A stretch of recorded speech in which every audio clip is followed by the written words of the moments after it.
Welcome back to A Moment in History. I'm Seth Udinsky. The last years of the 1960s and the first of the 1970s were some of the most chaotic in Western history.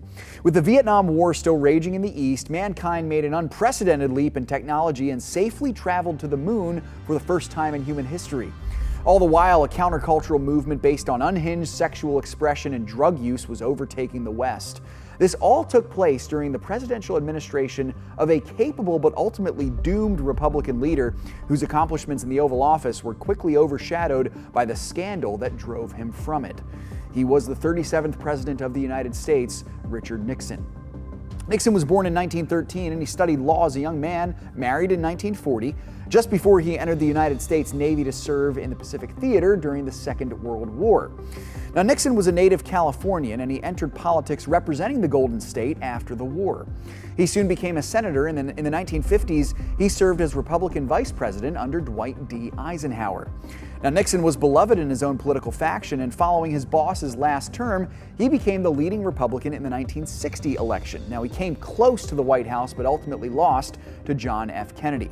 Now, it's tough to come back from losing an election, but Nixon did it, first as governor of his home state and then in his revenge tour in the 1968 election. This time, Nixon won over Democratic challenger Hubert Humphrey. Now, Nixon was a capable and competent commander-in-chief during his first term. He was able to quell the American involvement in the slogging Vietnam War while also providing some long-lost hope at peace through cordial meetings with two American adversaries, China and Russia. He also celebrated the famous Apollo 11 moon landing only 6 months after he took office. Now, had he served one term, he'd likely be remembered as a great president, but he won a second term, and it is his highly controversial second term that historians remember. Nixon became embroiled in the infamous Watergate scandal, in which Nixon and some of his team members were caught involved with illegally spying on the opposition during the 1972 campaign. There's much speculation here as to how involved Nixon was or what he knew, but with the looming probability of impeachment that likely would have resulted in his removal from office, Nixon voluntarily resigned only a year and a half into his second term.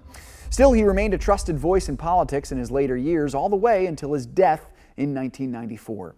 Thanks so much for joining me once again for A Moment in History.